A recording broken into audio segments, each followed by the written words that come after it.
Rayon Sport isanze mukeba wayo APR FC ku mukino wa nyuma y'igikombe cy'amahoro cya 2025 uteganyijwe kuba ku cyumweru tariki ya 4 Gicurasi 2025 muri Stade Amahoro. Abareyo hejuru cyane, cucuma be. Aya makuru rero mukamwa yagezwagaho n'umunyamakuru w'umukorerabushake Batazila alias $1,000. Ciao mukomeza gukurikirana ikinyamakuru Umukino TV, mukora subscribe, share ndetse na comment, twikomereza ku nkuru z'imikino zabereye hano mu gihugu iwacu ndetse no hanze. Murakoze cyane. Komeje kumva radio televiziyo Umukino TV. Uyu ni umwanya w'amakuru y'imikino agiye atandukanye yagiye acaracara ku mbuga nkoranyambaga. Tukaba tugiye guhera ku kinyamakuru cya Kigali Today, turebe ibyandikiye kuri Kigali Today uyu munsi. Amakipe yitwaye neza yegukanye ibikombe mu mikino y'abakozi. Muri volleyball APR FC yageze i Kigali nyuma yo gusezerwa muri kimwe cya kabiri muri Libya. Naho mu mupira w'amaguru Gicumbi FC yagarutse mu cyiciro cya mbere nyuma y'imyaka 3. Rayon Sport izahura na APR FC ku mukino wa nyuma y'igikombe cy'amahoro. APR FC ikaba yaritwaye neza itsinda Police, bituma igera ku mukino wa nyuma w'igikombe cy'amahoro. Naho i Burayi Atletico Madrid yasinye amasezerano yo kwamamaza u Rwanda. Noneho rero inkuru imwe ukwayo. Amakipe yitwaye neza yegukanye ibikombe mu mikino y'abakozi. Ikipe y'ikigo cy'igihugu gishinzwe ubuzima RBC ni ikigo cy'igihugu gishinzwe gukwirakwiza amazi, isuku n'isukura WASAC yegukanye ibikombe by'irushanwa ry'umunsi mpuzamahanga w'umurimo rya 2025 umupira w'amaguru ryateguwe n'ishyirahamwe nyarwanda ry'imikino y'abakozi ARPST. Ni kuri uyu wa 4 tariki ya 1 Gicurasi 2025 nibwo ku bibuga bitandukanye mu mujyi wa Kigali hasozwaga imikino ngarukamwaka y'irushanwa ry'umunsi mpuzamahanga w'umurimo rya 2025, aho bakinaga umupira w'amaguru, volleyball, basketball, imikino ngororamubiri, koga na table tennis mu byiciro by'abagore n'abagabo. Ni imikino yitabiriwe n'abayobozi bakuru batandukanye barimo Minisitiri wa Sport Madame Nelly Mukazayire, Minisitiri w'ubuzima Dr Sabin Sanzimana, Minisitiri w'abakozi ba leta n'umurimo Ambasaderi Christine Nkurikiyinka, umunyamabanga wa leta muri Minisiteri ya Sport Rwego Ngarambe, ndetse n'abayobora ibigo bya leta n'ibyikorera bitandukanye. Umukino wari witezwe n'abantu benshi, wari ukipe y'ikigo cy'igihugu gishinzwe ingufu REG yari yakiriyemo iya RBC itozwa na Banamwana Kamarade usanzwe anatoza Bugesera FC, ikina shampiyona y'icyiciro cya mbere mu Rwanda afatanyije na Mazimpaka Andre wahoze ari umutoza w'abanyezamu muri Rayon Sport. Uyu mukino washyizwe muri kategori wabereye kuri Kigali Pele Stadium, warangiye RBC inabitse igikombe cya shampiyona y'abakozi cya 2024-2025 yatwariye Huye muri Mutarama, yongeye kwisubiza n'icyuyu munsi w'umurimo itsinze WASAC ibitego 4-0, birimo 2 byabonetse mu gice cya mbere cy'umukino.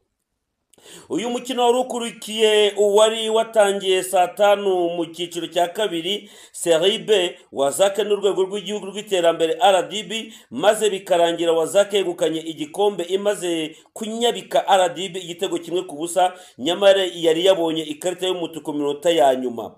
Muri NPC Gymnasium i Remera habereye umukino wa volleyball, aho muri kategori A ya Immigration yatsinze ikigo cy'igihugu kibarurisha mu mibare NISR amaseti 3-0. Muri kategori B ikipe ya Minisiteri y'Ubuzima itsindiye Minisiteri ya Siporo amaseti 3-0. Naho mu cyiciro cy'abagore RBC yayoboye itsinda n'amanota 18 ishyikirizwa igikombe igibwa mu ntege n'ikigo cy'igihugu cy'imisoro n'amahoro Rwanda Revenue Authority n'amanota 12, mu gihe Wazake yegukanye umwanya wa gatatu. Muri Petit Stade Remera habereye imikino ya basketball, aho muri kategori A Immigration yegukanye igikombe itsinze Societe y'u Rwanda y'ubwikorezi bwo mu kirere Rwandair amanota 98-70. Muri kategori B Minisiteri ya Siporo itsinda Wazake amanota 59-41, mu gihe mu bagore REG yashyikirijwe igikombe nyuma yo kuyobora urutonde rwa shampiyona n'amanota 12, ikurikirwa na RBC n'amanota 10 mu mikino yose.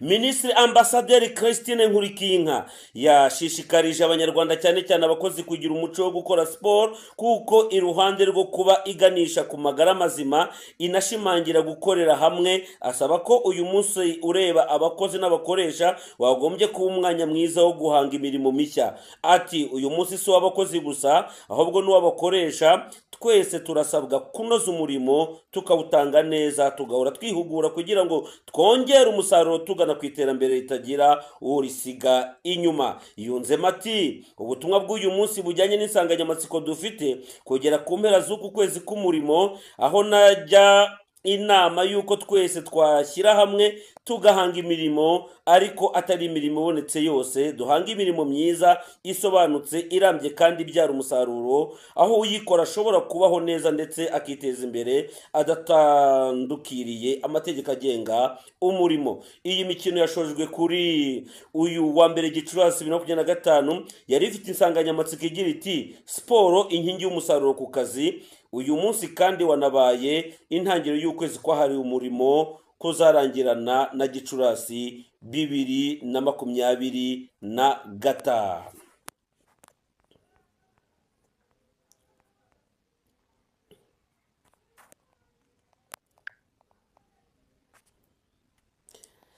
Naho muri volleyball APR FC yageze i Kigali nyuma yo gusezererwa muri kimwe cya kabiri muri Libya.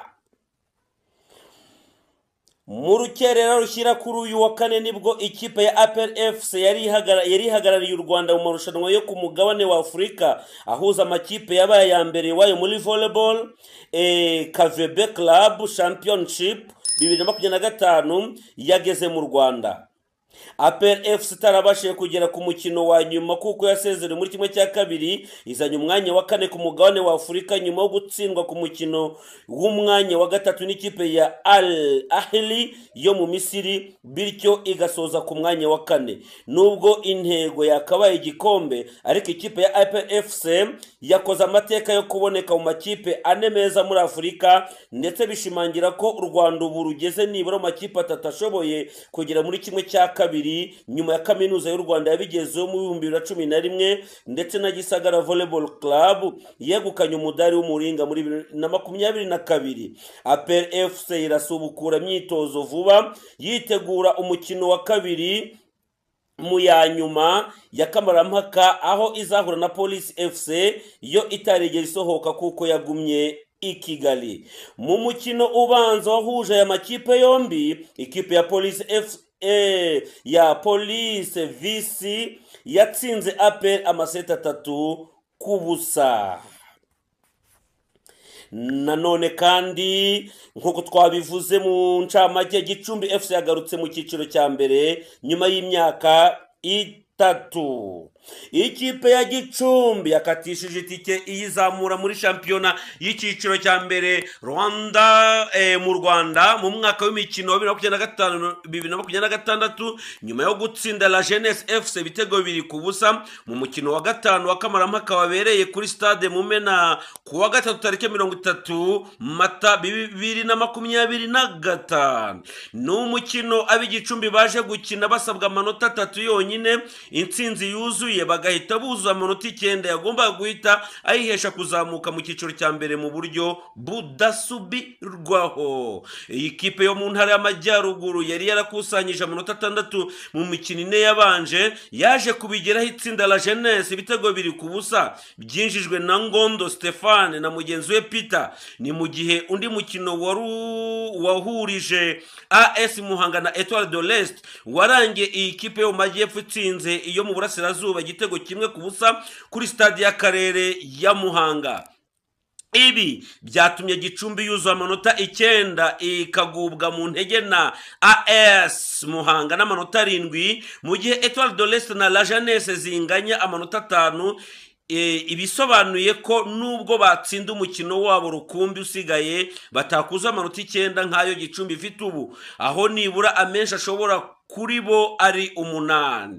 Iyi kipe yo Majyaruguru herukaga mu cyiciro cya mbere mu 2021-2022 umukino usoza ya kamarampaka izakirwa na Etoile de l'Est kuri stade y'Ingoma, mu gihe AS Muhanga iwayo izaba yakiriye la Jeunesse tariki ya 4 Gicurasi 2025 hashakwa uzaherekeza Gicumbi FC mu cyiciro cya mbere. Nanone kandi nk'uko twabivuze mu ngingo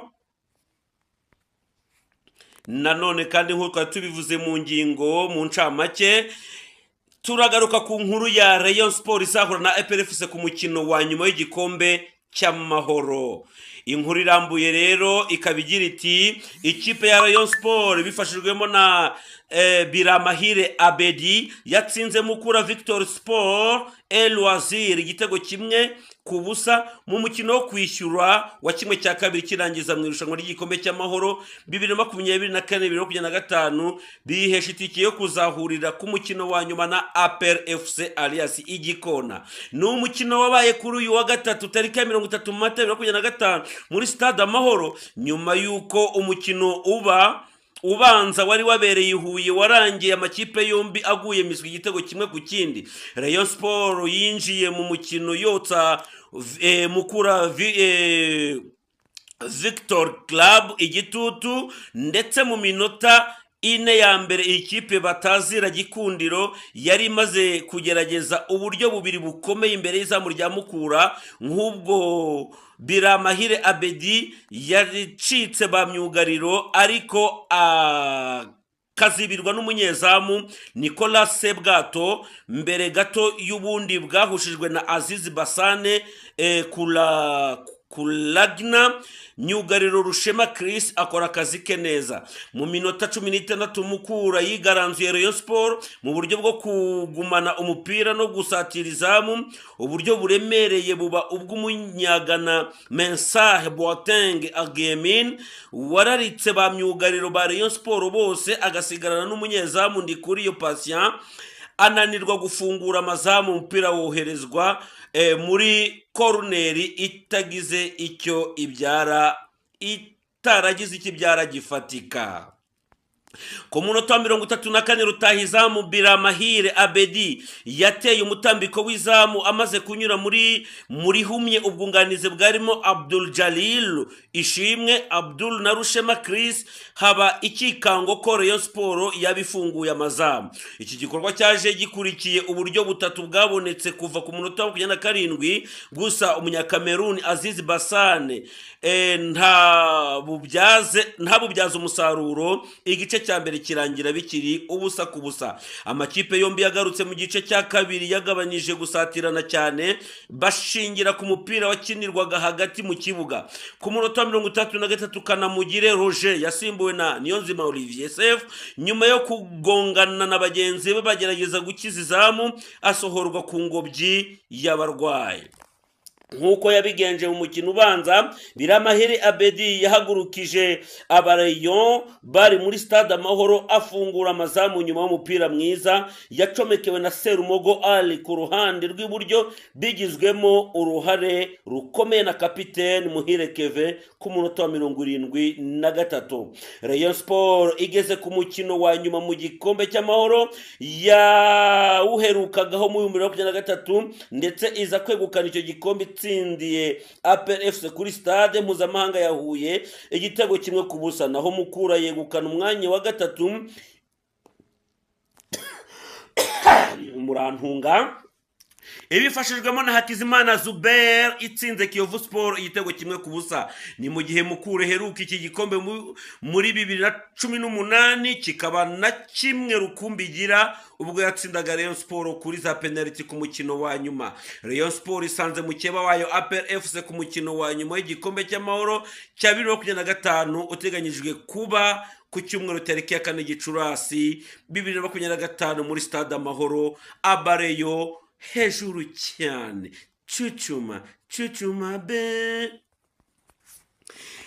Indi nkuru rero mu ncamake muzo twabagejejeho ni inkuru z'Iburayi. Atletico Madrid yasinye amasezerano yo kwamamaza u Rwanda. Urwego rw'igihugu rw'iterambere RDB ndetse n'ikipe y'umupira w'amaguru mu cyiciro cya mbere muri Espagne Atletico Madrid binyuze muri gahunda ya Visit Rwanda bemeje ko basinyanye amasezerano y'ubufatanye mu kumenyekanisha ubukerarugendo bw'u Rwanda. Ibi bikubiye mu itangazo RDB yashyize hanze kuri uyu wa gatatu tariki ya 30 Mata 2025 aho ikipe ya Atletico Madrid izajya imenyekanisha ubukerarugendo bw'u Rwanda binyuze mu makipe yayo yose abagabo n'abagore. Aya makipe azajya yambara Visit Rwanda mu gihe cy'imyitozo ndetse n'igihe ikipe yishyushya igiye gukina, bikazatangira mu mikino iyi kipe isigaje uyu mwaka ngo shampiyona irangire ndetse no mu gikombe cy'isi cy'amakipe. Umuyobozi mukuru wa RDB Jean Gay Africa yatangaje ko ubu bufatanye bugamije gukomeza kugira u Rwanda igicumbi cy'ishoramari rishingiye ku bukerarugendo, ashimangira ko Atletico de Madrid ari umufatanyabikorwa urubereye. Ati ubu bufatanye budasanzwe na Atletico de Madrid bugaragaza intumbero y'u Rwanda yo kuba igicumbi cy'ishoramari, ubukerarugendo no guteza imbere imikino, indangagaciro zo kwigira, ikinyabupfura no kuba indashyikirwa iyi kipe isanganywe bihuza cyane n'indangagaciro z'igihugu cy'u Rwanda n'intambwe idasubira inyuma. Yakomeje agira ati binyuze muri ubu bufatanye dufite intego yo kwerekana u Rwanda nk'ahantu heza ku bashoramari, ahantu habereye ubukerarugendo ku isi, hamwe n'urubuga rwo kurera impano no kwagura amahirwe ku rubyiruko rwo muri Afurika binyuze muri sport. Aya masezerano u Rwanda rwasinyanye na Atletico de Madrid azamara imyaka 3 kuko azageza tariki ya 28 Kamena. Aya kandi ari mu cyiciro cya premium, akubiyemo ko Atletico de Madrid izajya yambara amagambo Visit Rwanda ndetse anagaragare muri stade y'iyi kipe ya Riyadh Air Metropolitano, kimwe no ku zindi mbuga z'ikipe n'abafana hagacishwa ubutumwa bukangurira abantu gusura u Rwanda. Uretse Atletico Madrid, u Rwanda rusanzwe rufitanye amasezerano n'andi makipe 3 akomeye ku mugabane w'Iburayi, aho rwatangiranye na Arsenal FC yo mu Bwongereza mu 2018, hakurikiraho Paris Saint-Germain yo mu Bufaransa 2019, mbere yo gusinyana n'iki kigugu cyo mu Budage FC Bayern Munich. Mu tundi tunure dusekeje mu makuru y'imikino, reka turebe inkuru yabereye mu mukino wabereye i Burayi y'umukobwa rwose ngukina filime z'urukozasoni. Turebe ibyamubayeho nawe, ni ibintu bisekeje ariko binababajwe. Ayo makuru turayasanga ku kinyamakuru Empire Soccer Zone. Aragira ati umudamu Bonnie Blue ukina filime z'urukozasoni porono yahagaritswe na Nottingham Forest kutongera gukandagira ku kibuga cyayo cya The City Ground aje kureba match. Nyuma y'umukino ikipe yahuye na Nottingham uwo munsi biba ntiyavuzwa amazina. Bonnie Blue yarahindukiye abona kana gato k'agasore aho kari kiyicariye arakegera agasaba ko nibagera hanze ari buze kumuha akazi ko gukinana nawe filime bari gusambana akamuha inoti. Uwo mwana yarabyanze ahubwo ahita yitabaza inzego z'umutekano zari hafi, ahavuga uko byagenze niko guhita basohora uwo mudamu hanze y'ikibuga. Umudamu Bonnie Blue yabajije abashinzwe umutekano impamvu asohowe ikibuno mpamaguru, abwirwa ko ari itegeko ryavuye ibukuru. Ibinyamakuru byinshi bikorera mu Bwongereza byanditse bivuga ko uwo mudamu ajya kureba umukino ajyanywe no gushakisha abana bato akinisha izo filime ze. Nottingham Forest yahise imukura kuri liste y'abafana b'Imena kandi abwirwa ko atagomba kugaruka kuri icyo kibuga ukundi kubera iyo myitwarire ye idahwitse. Madame Bonnie Blue yavuze ko azajurira uwo mwanzuro kandi ngo yizeye ko azatsinda Nottingham Forest. Nyakubahwa mu kazi ke, Bonnie Blue nawe ari muri bake baciye agahigo ko kuryamana n'abagabo benshi, abagabo 1,054 ku munsi umwe, ntibimugireho ingaruka nk'uko abyivugira. Iyi nkomoko y'aya makuru akaba yakomotse muri Sunday World na Hindustan Times. Aya makuru rero mukamwa yagezwagaho n'umunyamakuru w'umukorerabushake Batazila alias $1,000. Ciao ciao, mukomeza gukurikirana ikinyamakuru Umukino TV, mukora subscribe, share ndetse na comment, twikomereza ku nkuru z'imikino zabereye hano mu gihugu iwacu ndetse no hanze. Murakoze cyane.